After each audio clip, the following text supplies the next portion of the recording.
Então, e perguntando, o que essa mensagem traz para você? Olha, essa mensagem, ame sem medo. Eu acho que ela tem várias vertentes, assim, para mim. Tanto para o lado pessoal, né? Como para o lado profissional. Então eu vou refletir muito sobre essa mensagem, eu gostei dela. Vamos bacana. Tá vendo? Quer você agora, mozão? Vamos lá. Só depende de você. O que tá dependendo de você? E agora? Como diz Dona Milu, mistério. Tem muitas coisas aí que tá dependendo. Depende de mim. O que você pode, o que você entende com essa mensagem? Só depende de você. Sei lá, não sei, eu vou pensar sobre isso. Tô igual o Davi, vou pensar sobre isso certinho. Mas ainda falo com vocês, ainda dou essa resposta Ainda no hoje. meio das nossas conversas aqui. Pra mim, só depende de você, se você quer ser feliz, se você quer mudar de vida.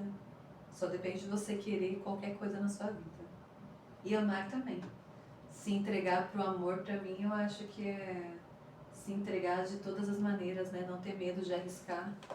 Se você ama alguém, diga a ela, não fique com aquilo engasgado, né? Se for um amor pessoal, né? Agora no profissional, se você ama sua profissão também, mergulha, vai, mesmo que os outros estão falando assim, não vai dar certo, nananana.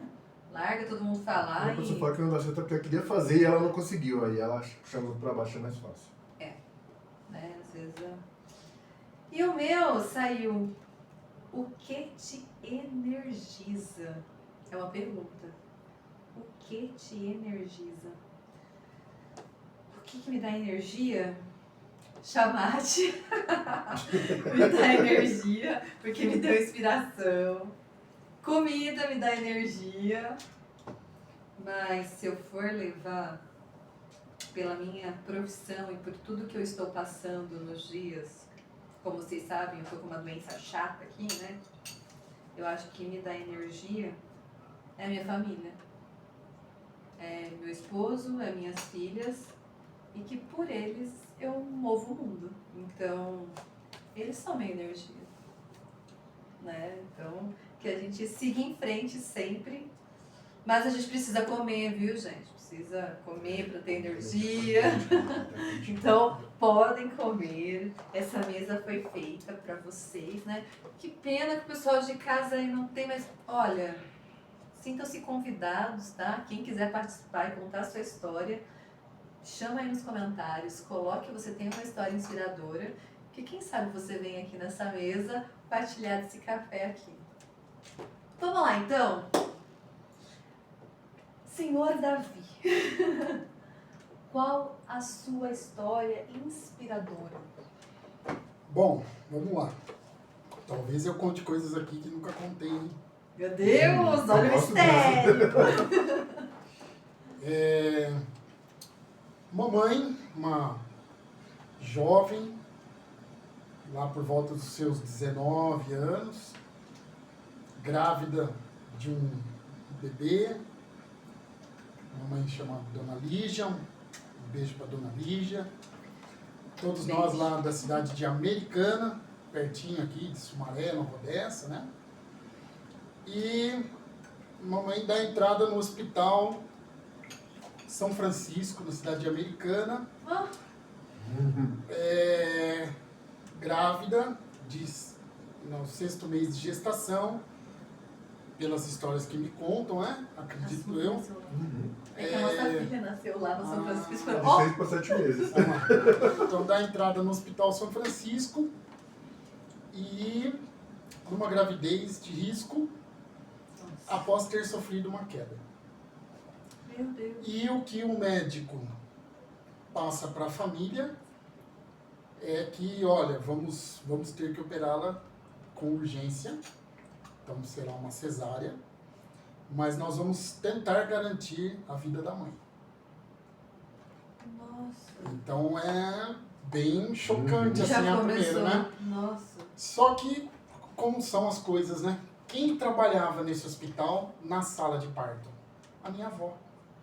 Ó, A mãe da minha mãe. Entendeu? E Ela era enfermeira? isso, enfermeira-chefe da sala de parto, na Nossa! cidade de Americana. Isso em 1975. Querem fazer as não façam Não fome. faço Não. não. Todo mundo acabando aqui, ó.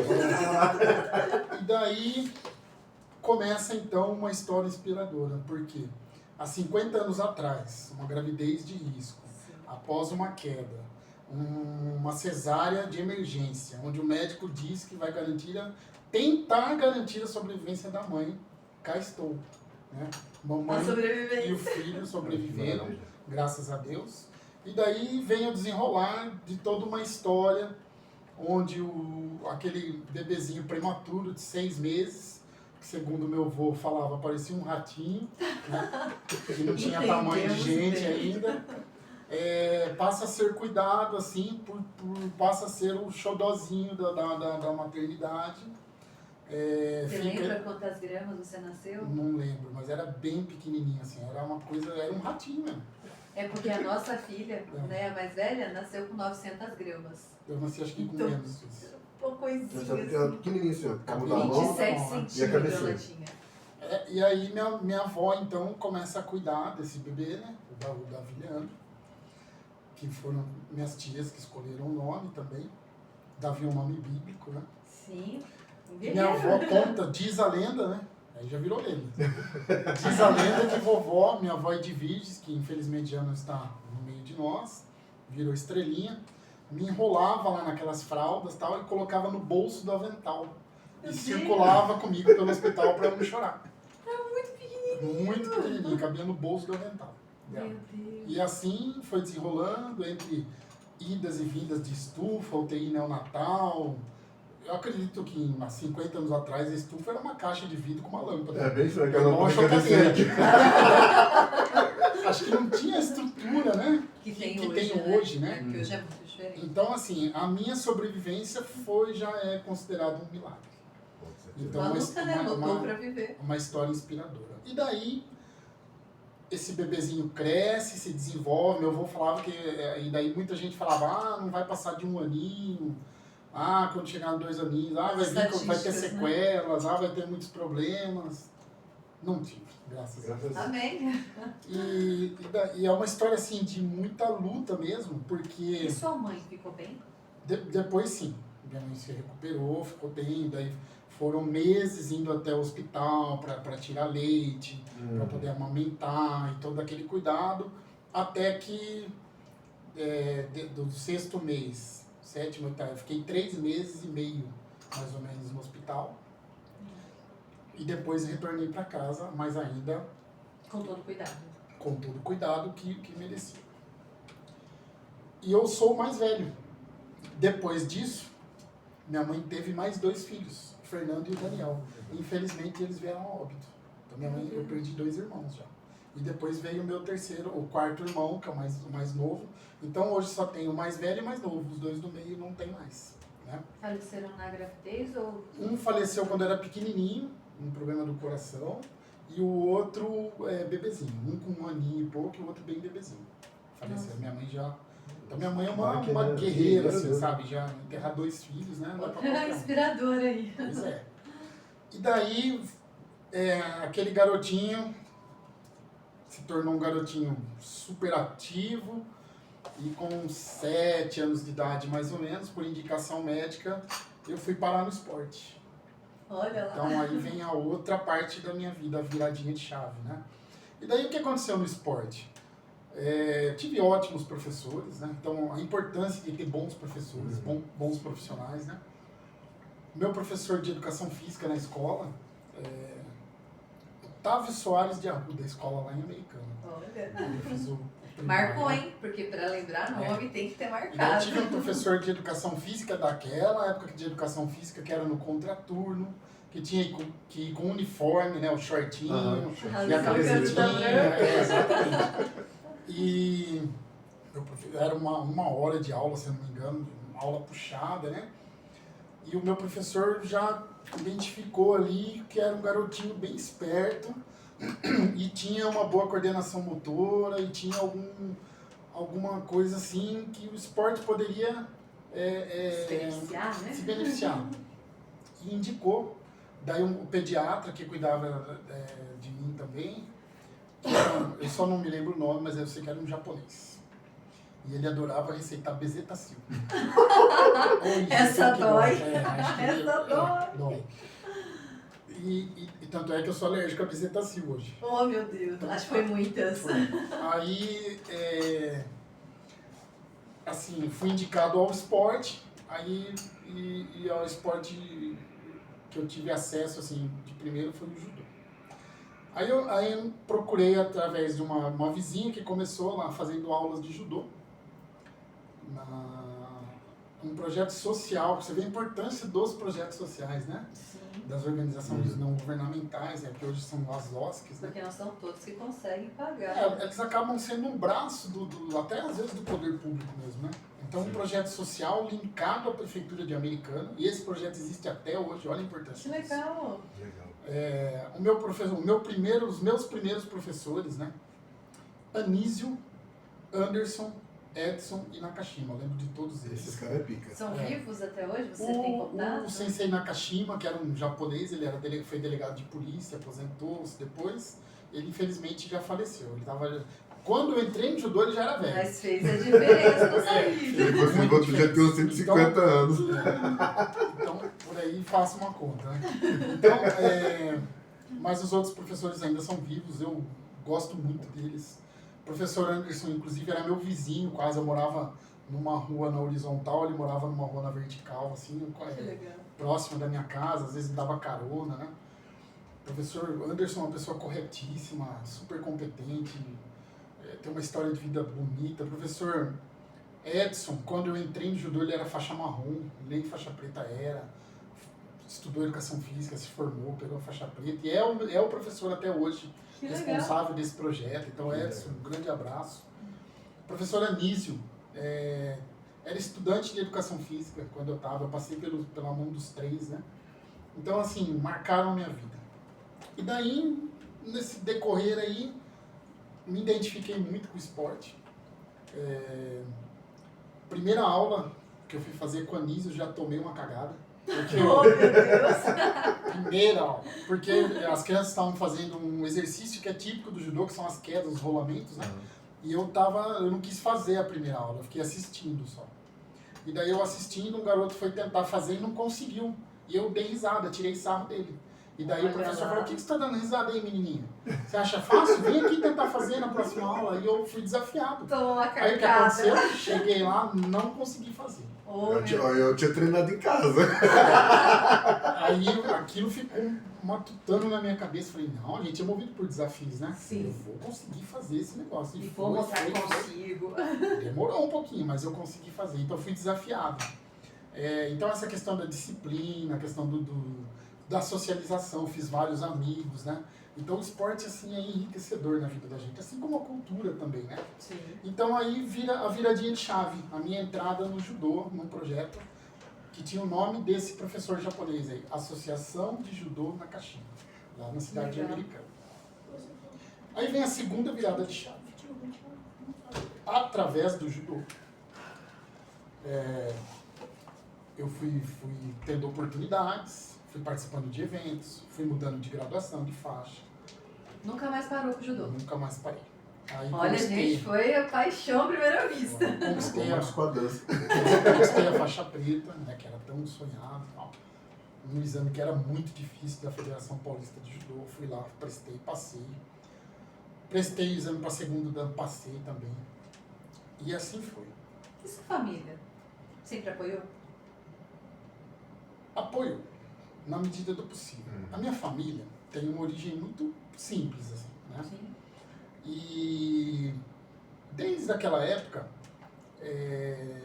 mesmo quando a gente fala esporte social, projeto social e tal, mas tudo, uma viagem, por exemplo, eu vou numa viagem, então eu tinha que pagar a alimentação, a inscrição do campeonato, às vezes você tem que ter um material esportivo, né? Então sempre tem um custo. E sempre foi muito difícil para manter esse custo, né? Sim. Mas, por exemplo, muitos eventos eu fui com o dinheiro contado para comer. Levei um lanchinho e tinha o dinheiro da inscrição, só. Nunca foi assim abundante. foi muito difícil. Tudo foi muito difícil. Eu passei pela mesma situação também. E daí veio uma situação. Eu fui fazer um curso uma vez, na Universidade de Campinas, na Unicamp, né, um curso de gestão esportiva. E nesse curso, dentro desse processo da gestão esportiva, tinha lá marketing esportivo. Eu sempre gostei muito do marketing, do desenho, de imagens, de vídeo, né? Acho que por isso que eu tô aqui, né? Eu gosto desse universo, eu sou muito impactado por isso, né? E nesse curso de marketing, tinha um professor assim, muito bom, eu não me lembro o nome dele, mas ele era muito bom, que ele deu ele falou assim, ele deu uma dica. Ele falou assim, se algum dia você for montar um projeto, use o teu nome. Se você não quiser pôr diretamente o seu nome, como uma estratégia de marketing, pega o teu nome e inverta ao contrário. E coloca lá. Pois ao inverter o meu nome ao contrário, qual a palavra que surge? Vida. E eu nunca tinha parado para pensar nisso. Vida. Então, já começou lá, ó, com 7 meses lá. Né? Então olha mais uma manifestação aí de superação, né? Então, o significado do meu nome, vida. Eu falei, pois o meu projeto vai chamar Vida. E você tem um projeto? Tem o projeto Vida Judô, até hoje, que é o projeto que a gente está tocando. Então, o que acontece, né? Olha quanta coisa de superação, né? A minha sobrevivência, a sobrevivência da minha mãe, né? Porque se alguém tivesse desistido de você lá, acabou. Todo carinho, todo cuidado que a minha avó teve, até ao me carregar no bolso do avental do jaleiro, entendeu? Que era o mascotinho dela, acabei virando o mascotinho do hospital, inclusive. Depois, toda a educação da minha família, né? Mesmo tendo dificuldades financeiras, porque era natural, nunca não viemos de berço de ouro, né? A perda dos irmãos, né? Minha mãe perdeu 2 filhos, né? Um baque, mas superou isso também. E continuou criando vocês. E o meu ingresso no esporte e depois toda uma trajetória que eu considero uma trajetória de sucesso desde o começo, né? Com certeza. Então, conhecendo... O esporte me proporcionou conhecer lugares e pessoas. Então, eu fui para 16 países através do esporte. Me tornei árbitro, atleta, eu passei todas as etapas. Então eu fui iniciante, aquele que tomou a bronca na primeira aula, né? Foi desafiado. Precisava de uma disciplina. Daí eu fui atleta, competidor, cheguei a ter a oportunidade de ir para o alto rendimento, né? Jogos regionais, jogos abertos, Campeonato Paulista, tive convocação para Mundial, Pan-Americano. Né? Que legal.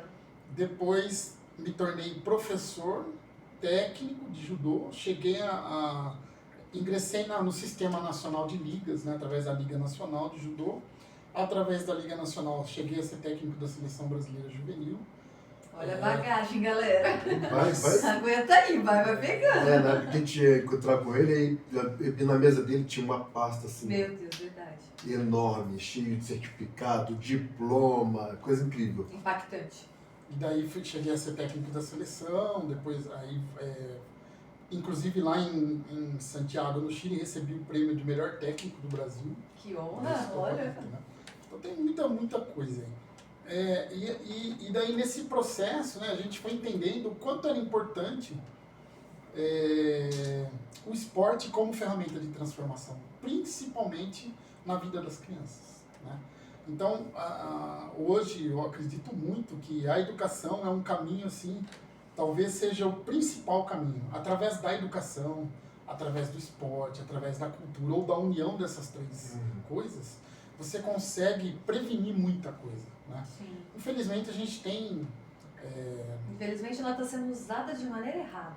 Né? Eu acho que muitas vezes acaba sendo usada de uma maneira igual à educação, ao invés dela estar dando liberdade, ela está sendo usada muitas vezes pelo poder público a doutrinar de outra maneira, mas ela pode ser usada porque o papel é limpo. Eu gosto muito de uma frase assim, né? Para que a escola seja a sua segunda casa, a sua casa tem que ser a primeira escola. É isso mesmo. Sim. Né? Então, a educação começa em casa, e eu senti isso na pele. Né?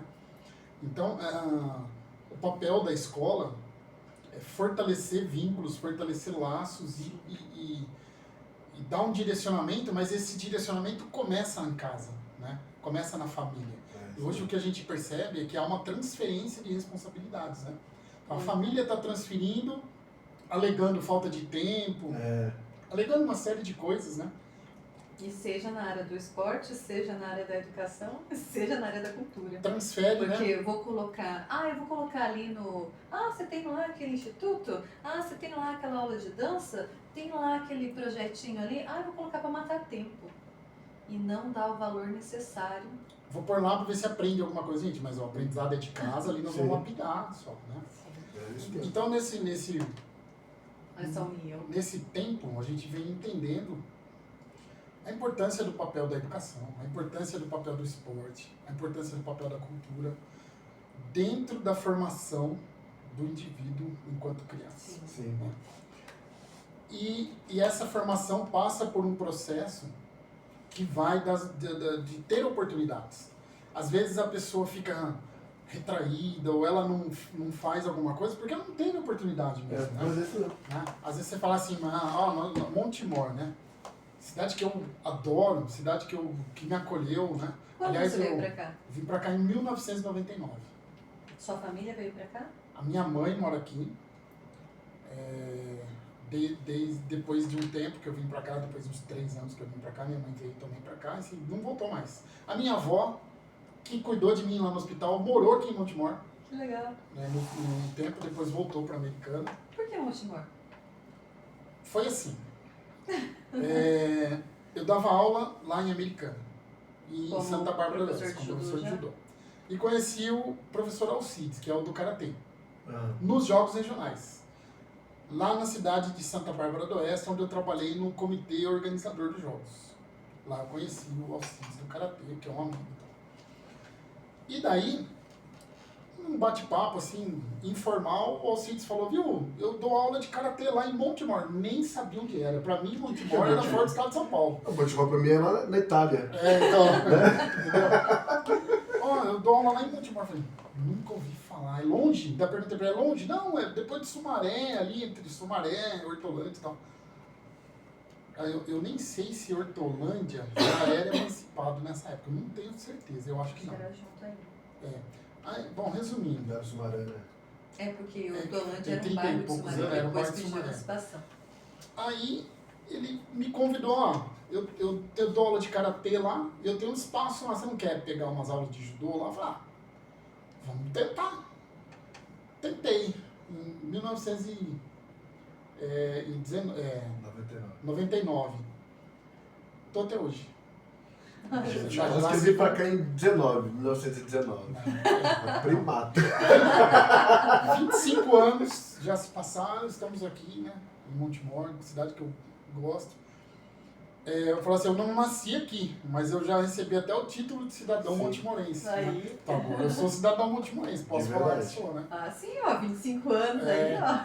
Então tem muita história aí com Montemor, de jogos regionais, jogos abertos, campeonatos, né? Você faz o melhor e maior campeonato de judô do estado aqui em Montemor, fica...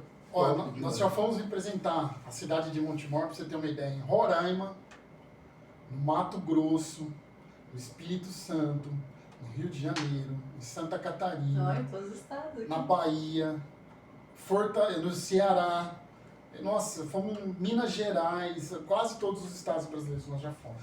Distrito Federal, várias vezes. Temos atletas de Montemor que, graças ao judô, resolveram estudar e fazer educação física. Bacana. Né? A Soraya, a Daiane, o Wellington, o Moreira lá de Capivari, foram meus alunos, todos são faixas pretas, né? Que legal. Então, sim, tem bastante história inspiradora que eu Fala consegui... uma impactante de um aluno que, tipo, esse daí você fala, meu Deus, olha esse. Do Wellington. O nome dele é Wellington Vieira Pereira. Ele veio do Nordeste brasileiro, eles vieram no Pau de Arara, Nossa, ele com a família, dias e dias de viagem. meu Deus. Aí quando eles chegaram em Montemor, eles foram morar numa área de invasão, num barraco de madeira. Aí veio uma reintegração de posse, derrubaram, eles ficaram morando na rua, Meu Deus. mas eles nunca desistiram. Aí, com muito custo, eles conseguiram lá um terreninho, construíram uma casinha. O pai sempre batalhador, do jeito simples, mas sempre... Aí a história, resumindo, todos os irmãos, eles são em 5, ou de 5 a 7, eu não tenho certeza. Todos os irmãos têm curso superior, todos. Nossa. Olha que, tá vendo, gente? Isso é superação. Né? Superação, O hein? Wellington fez educação física na Universidade de Campinas, Que na legal. Unicamp, Olha só. casou com uma biomédica, mora em São Paulo, tem 2 filhos, tem uma carreira de sucesso. O pai é empreendedor na área de construção civil, um grande empreendedor do Brasil, Que bom. entendeu? Nossa, isso é superação Começou, real. olha Não, como começou. E é assim, por que eu sinto lisonjeado, assim? É porque ele começou comigo, Uma sementinha. uma sementinha Plantada ali. do projeto que eu iniciei aqui, né? E deste projeto, ele resolveu estudar educação física, inspirado no judô em mim. E a primeira pessoa que ele ligou para contar que ele tinha passado na Unicamp foi para mim. Que honra. Entendeu? Você não acredita, eu tenho uma notícia para te dar. Fala o que é. Passei na Unicamp de educação física. Então, a felicidade. Todos e sabem tal. que é difícil, né? Gente, Então, o cara, Unicamp tem é a que maior estudar faculdade, muito. né? A Unicamp, USP e Unesp de educação física são as top no Brasil. Né? Então, assim, é inspirador. Né? Sim. Daí tem mais alunos, né, que deram sequência na sua carreira. Tal. Mas essa foi marcante, né? Porque imagina Do uma pessoa que mesmo não tinha jeito. nada, né? Ela podia desistir ali ou Uhum. podia seguir um caminho errado. Né? É, tudo levava As, isso, né? as facilidades da vida, né? Tipo um dinheiro mais rápido, uma droga, Você tocou num ponto interessante, né? Do mesmo jeito que tem aqueles que usaram tudo para o lado do bem e foram positivos, tem sempre o picareta, né? Que é impressionante. Como que a pessoa nasce com uma... tem gente que fala assim, é sorte, Pô, o moleque veio no pau de arara com a família, foi morar na uma rua. sorte. Isso é sorte? Gente, Entendeu? é Tinha esforço. tudo para dar errado, deu certo. Uhum. E desafio. Né? É índole. Né? É índole. E tem o outro que não era nem tão ruim assim. Mas como ele falou lá atrás, quando a educação vem de casa, Exatamente. não importa onde passa. Você matou a charada. Entendeu? E já tem um outro, que eu não quero citar nomes, para oportunista e nunca, sabe, tipo Barney, bracinho curto, não gosta de trabalhar, é oportunista e quando nunca fez nada, nunca construiu nada. Eu sou muito assim, eu acredito muito no poder do trabalho, do esforço, da construção, sabe? Esse cara nunca construiu nada, mas sempre puxou o tapete e ocupou lugares onde talvez não seja merecedor de estar no lugar. Mas eu acho que a gente estava até conversando É o famoso degrau ou elevador. Exato. Você sobe muito rápido, esquece que tem que descer, né? Mas se você não desce por jeito, vai descer do outro, vai cair. A conta Tem chega. duas maneiras, né? A gente citou isso no podcast passado, que eu estava lendo e vi uma ilustração, né? De um palestrante, que ele fala que tem duas maneiras de subir na vida. Uma delas é pela escada e outra dela é pelo elevador. Quem sobe pela escada, ele vai dar valor em cada degrau, né? Em cada etapa. Agora, quem sobe de elevador é muito mais fácil, né? Então subiu. O tombo pode vir de uma vez, mas a facilidade com que a vida proporciona, você não dá valor nas pequenas coisas, É isso aí. nos pequenos detalhes que você tem. Porque tudo foi fácil.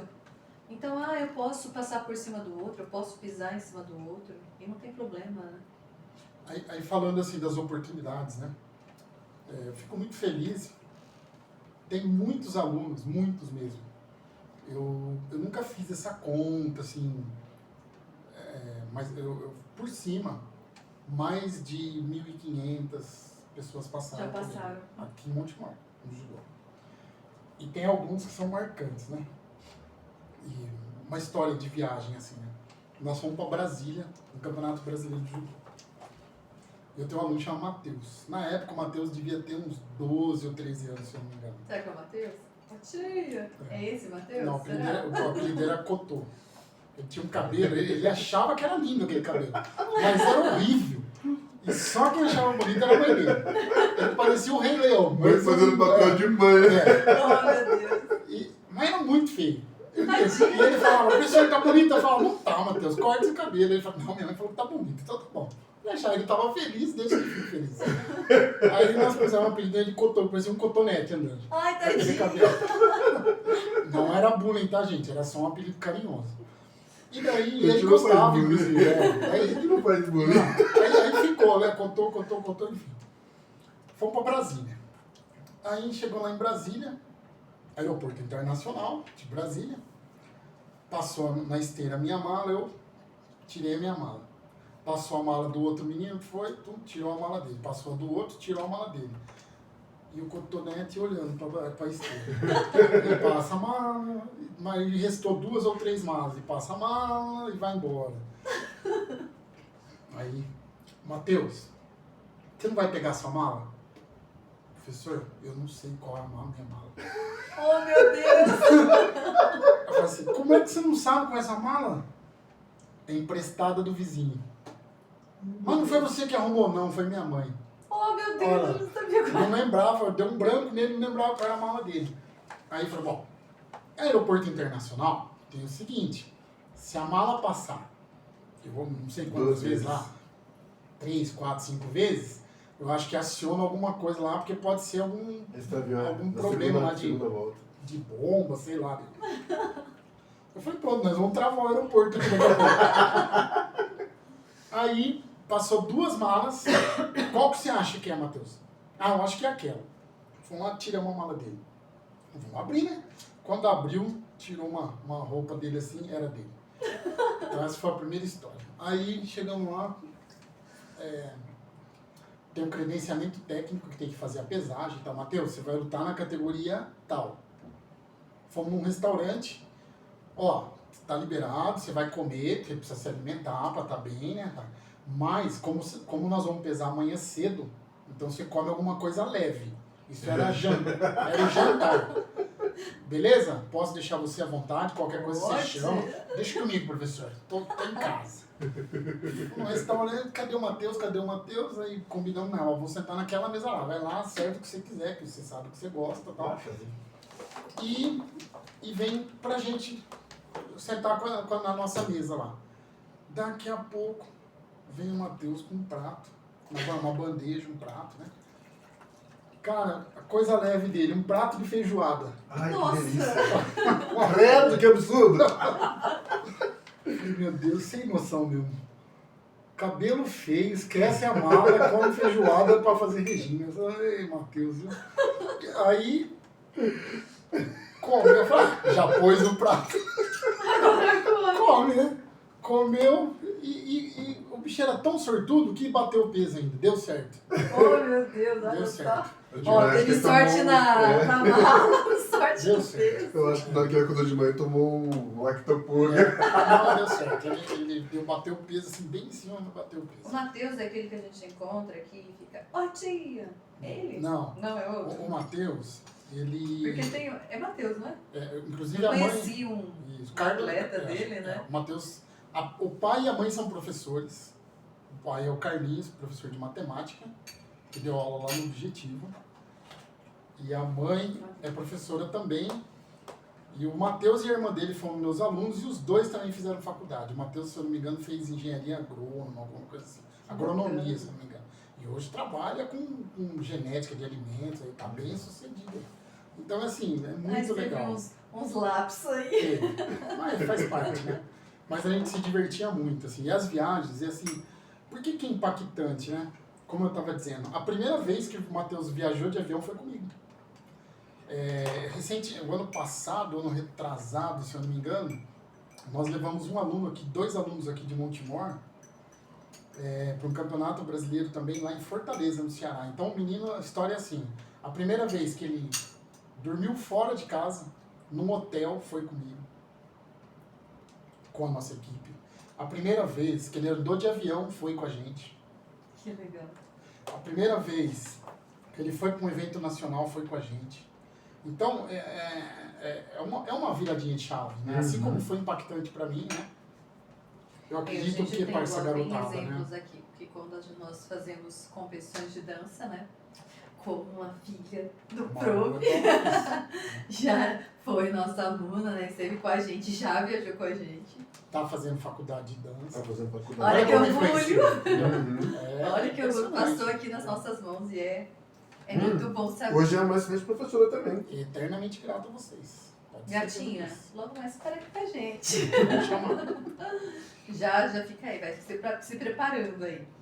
Mas nós conseguimos levar crianças que nunca tinham saído de Montemor para Campinas, O céu é o né? limite. Hoje elas foram viajar para fora do país, né? Então, tipo assim, o que é ir para Argentina, né? O que muitos ainda não teve essa possibilidade e nós conseguimos. Então, é assim, para eles era que eu tô saindo do país, né? Aquela coisa, eu tô passando uma fronteira, é todo um sentimento, uma Tem aspiração, né? Um ex-aluno de vocês que hoje tá fora, tá no exterior. Uhum. Tá, tá lá Sim. Tô no Egito. Tá no Egito, No Egito. que é o Carter. Sim. Então, é assim, ó, é abrir pro mundo, sabe? Então, Sim, a gente dá a base e eles o voam. quanto é importante ter essa passagem pelo esporte, pela cultura, pela música, pela dança, né? O quanto isso faz a diferença na vida das pessoas, sabe? E assim, é impactante. Então, eu posso dizer assim que eu tenho muito orgulho da trajetória que eu consegui fazer. E digo mais, não fiz sozinho. Tive bons professores, tive bons projetos, tive apoio do poder público, tive apoio da minha família, né? Tive patrocinadores, então empresas acreditaram. O quanto é importante deixar aqui, ó, Chamate, vamos patrocinar o podcast, ó. O Isso quanto é aí. importante as empresas acreditarem no potencial das pessoas, né? Levar essas mensagens, né? Eu falo assim, olha que história inspiradora para que todas as pessoas vejam que não é fácil. Não. Não é fácil você conquistar nada na vida. Não é fácil você sobreviver. Porque eu acho que é mais do que tudo, não é só você conquistar. É o dia a dia, eu acho que é difícil. Aquele menino de 6 meses virou um homem formado, assim, um pai de família, né? Então, é muita coisa, né? E cada trajetória ele não foi fácil. Gente, a família dele é linda. Linda, linda. A esposa dele é um encanto de pessoa, a filha dele, os filhos. Que ficou com vergonha, fica aí, viu, dona Patrícia? Como eu disse, né? Não quis vir aqui. Que a gente não faz nada sozinho. Eu tenho uma história assim com a Patrícia, é outra inspiração, assim, né? Viu, Paty? Viu? Você agora, hein? Nós ficamos casados 10 anos. Ficamos divorciados 10 anos. Oh, meu Deus. E agora vai fazer 6 anos que nós casamos de novo. Nós voltamos, né? E agora não largo mais, tá, Paty? Vai embora agora. Já pegou, já. Fica a a dica. missão aí, né? Eu fiz o pedido de casamento dela na abertura de um campeonato de judô aqui em Montemor. Nossa. O Brasil inteiro ver. Estava sendo transmitido ao vivo, então o compromisso é sério. A Patrícia é uma pessoa, assim, uma guerreira, uma lutadora. Eu tenho várias vantagens, entre elas ter uma cabeleireira exclusiva.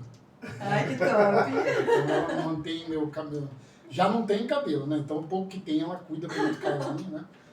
Eu vi uma foto ali, o Márcio tinha cabelo. Você tinha cabelo, Márcio? Muito cabelo. Caramba, cara, olha. O que Eu aconteceu? tinha. Ah, aqui, ó. Ai, Você nossa. tá com o Tudo cabelo. mentira, gente, ó. Fica aqui, vou me defender. Ele tinha um dread maravilhoso. Sabe o que ele fez em um belo dia? Amor, foi assim. Amor, me dá uma tesoura que eu vou fazer um negócio aqui. De repente, ele pegou assim, ó, juro. Acho que minha cara caiu no chão, só pá. Ele pegou. Cortou aqui. Não, o dread dele vinha aqui, ó, no bumbum. O negócio batia, girava assim, ó. Ele pegou assim a trança e fez assim, eu. Não, mas sabe o que ele fez na frente aqui, ó? Não tinha mais salvação. Foi, tá, eu. Não, amor. Parei assim, indignada com tudo aquilo. Ele, vou mudar. Mudou. Aqui, ó. Nossa filha, a Que princípio, falou pra adianta ele tudo assim. isso se você não está aqui? Ela falou assim, não é você, papai. Não foi? Ela ficava, coloca seu cabelo de novo. E é engraçado que o meu netinho, o Noah, ele fala assim, vovô, é bonito? Ele fala, não, você é careca. Então, e alguns alunos também falam, nossa, o tio é careca, então não sei o que eles têm, né, com careca, né? Não é, ó, você quer cabelo, viu, gente? Não é implante, não. E eu fui dar aula antes de ontem. Antes Aqui na de ontem. escola? É, na escola. Foi. Aí, Na quarta-feira. chegou um aluno da escola assim, cara, professor, você é bem interessante. Posso passar a mão na sua careca? Eu, não. Mas a Paty, então, cuida desses cabelos. Cuida de mim, cuida de... Eu só consigo. Nos últimos 4 anos, né, nós demos uma guinada aí com o judô na cidade, com o esporte, né? E tudo isso só foi possível porque eu tinha um arrimo forte lá em casa, né? Os meus pilares, né? Que é a família. Meu sogro, minha sogra, né? Meus filhos e esposa que segura o rojão. Então, se o professor está sempre com a roupa em dia, alinhado, se está sempre com a mala pronta, se está sempre com tudo em dia, se tem cabeça para resolver as coisas, é porque tem por trás uma pessoa que cuida e cuida muito bem. É isso mesmo. Isso é Que bom. importante. Olha aí. Aqui é a mesma coisa. Obrigada. Se não tiver a minha secretina, que eu fico ferrado. Estamos juntos sempre. Mas é bom ter alguém assim, né? Sim. muito Então importante. é alguém... Como que é aí? Ame sem medo. É a Então Patrícia. você tem medo de amar? Não, jamais. Olha aí, gente. Que bom, né? É tão bom ter alguém assim do Sim, nosso lado muito que a gente importante. possa confiar sempre, né? Ah, gente, lembrando aqui mais um assunto que a gente vai entrar, do qual vocês não sabem ainda. Na última gestão que teve na cidade, o Davi foi nosso diretor de cultura, de esporte. O cara fez um trabalho incrível na cidade. E Imenso. nós tivemos o prazer de estar participando de alguns deles, né? Apresentamos Alguns eventos que ele nos convidou. um pouco do nosso trabalho. Foi muito bom. Fala um pouquinho sobre Esse como é ser trabalho. diretor de esporte. É um desafio, né? Porque nós estamos num momento, pandemia, as pessoas todas recolhidas, então a gente ficou praticamente aí Aceita, Chazinho? Aceito. Nós estávamos aí 10 meses sem nenhuma atividade esportiva. Só cuidando de manutenção e planejamento das atividades. E daí, quando tivemos a retomada, né, foi uma retomada difícil. O ginásio de esporte... Vou pegar mais uma frase aqui, tá? Sim, Posso vamos ler lá. ela? Gostei dessa ideia. Eu vou comprar isso aqui agora, eu vou ficar... lendo Qual a frases, frase do tá? dia? Seja extraordinário, olha. Puxa vida. Você já é extraordinário extraordinário. e continue sendo para impactar a vida dessas crianças que ainda estão por vir, né? Como tem o projeto lá de Americana até hoje, Isso. E você daí, também tem seu num projeto momento aqui. assim, muito difícil, eu acho que a maior crise de saúde pública assim, da história da humanidade, acho que foi o Covid, né? Eu não lembro assim, de ter passado ou na história de ter Não, tido acho que outra... não. Um negócio assim, avassalador.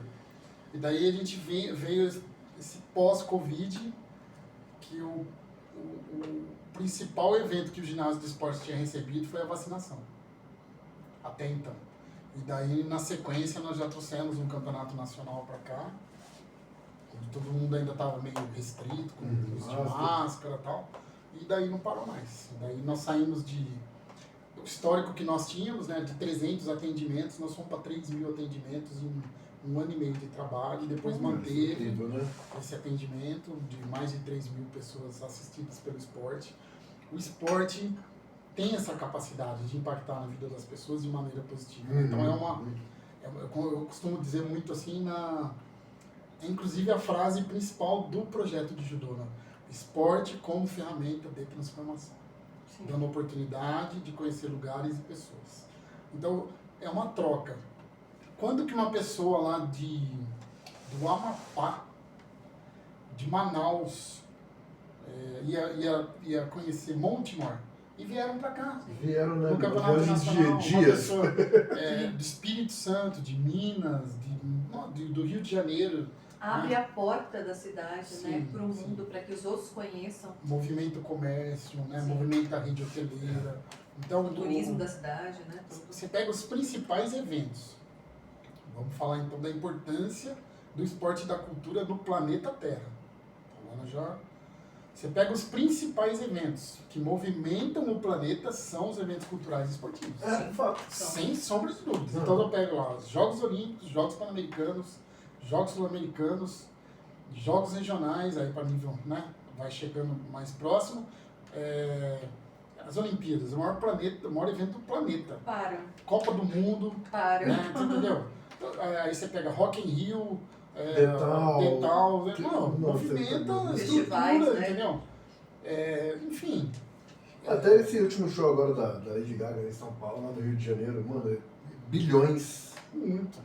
Então, custo-benefício. Né? É uma maneira de você divulgar positivamente a tua cidade, né? Sim. Sair das manchetes de policiais, Uhum. né? De estatísticas de roubo, de estatísticas de crime, Mostrar né? que não é só isso.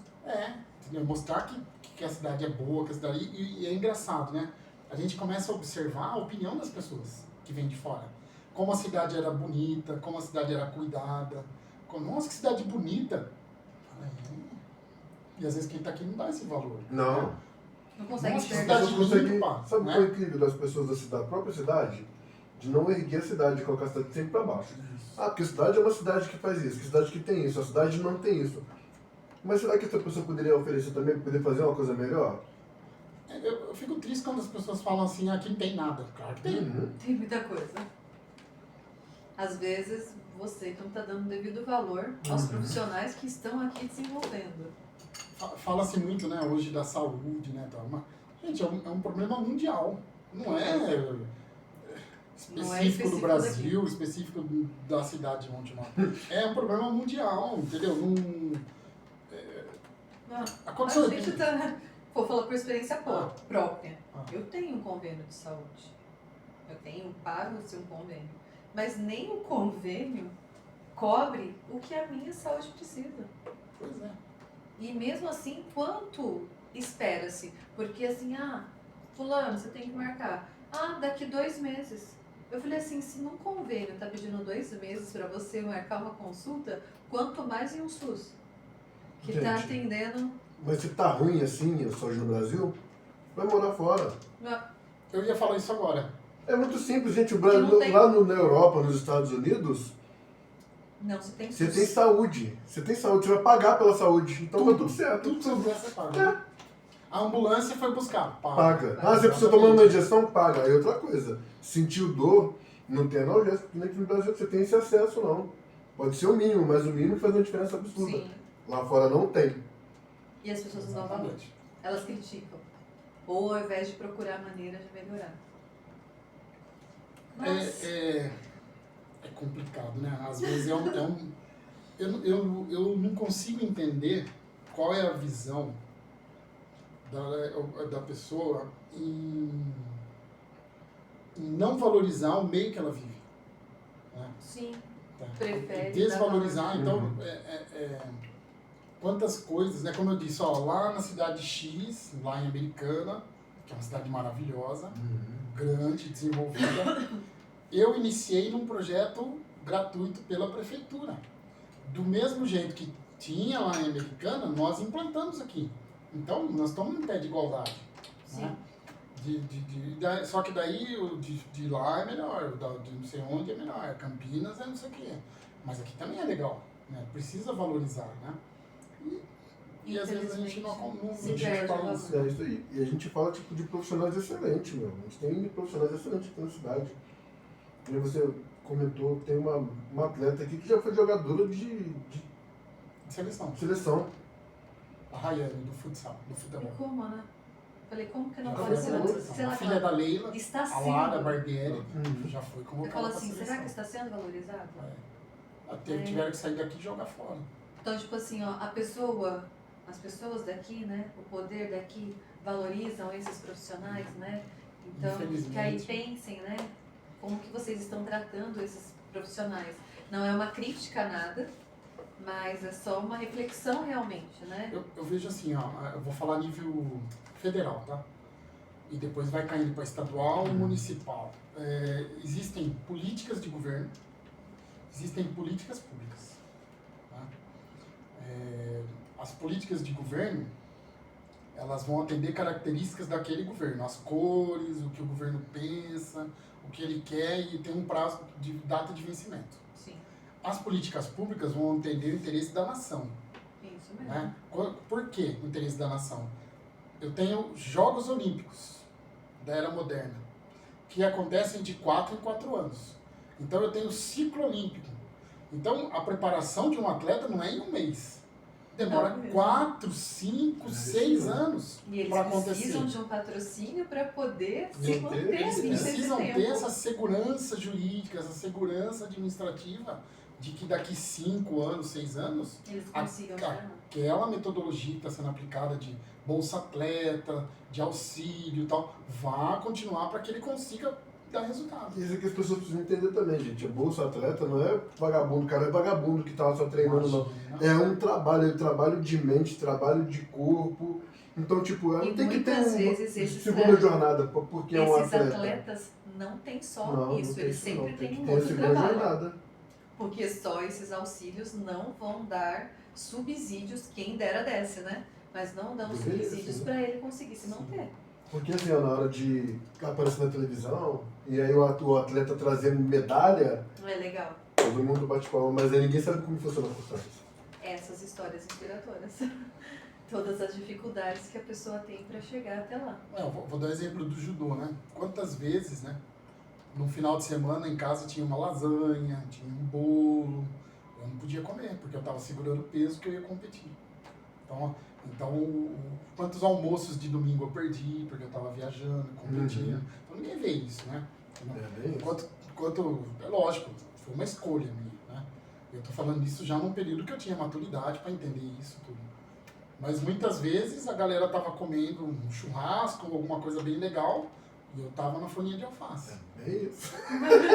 Uma folhinha de Isso alface. quando você duas pode folhinhas estar de lá na alface, sua casa comendo a folha de alface e quando você tem que estar treinando. entendeu? Então, feriado, ralando, é.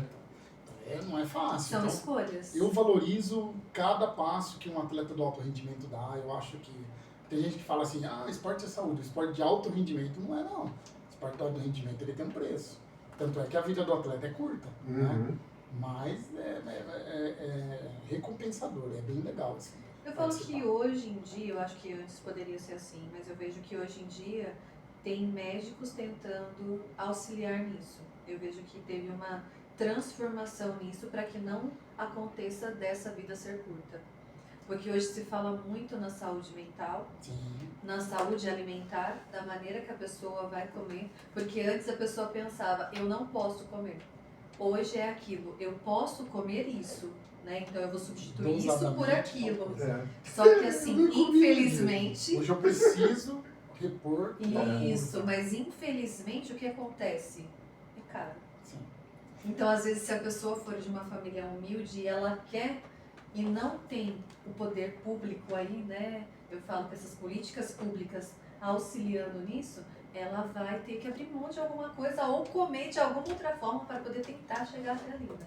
Gente, eu nunca fui pobre, miserável de comida não, mas eu tinha um padrão de cuidado de corpo que eu não sabia que era comer coxinha, pizza, chocolate.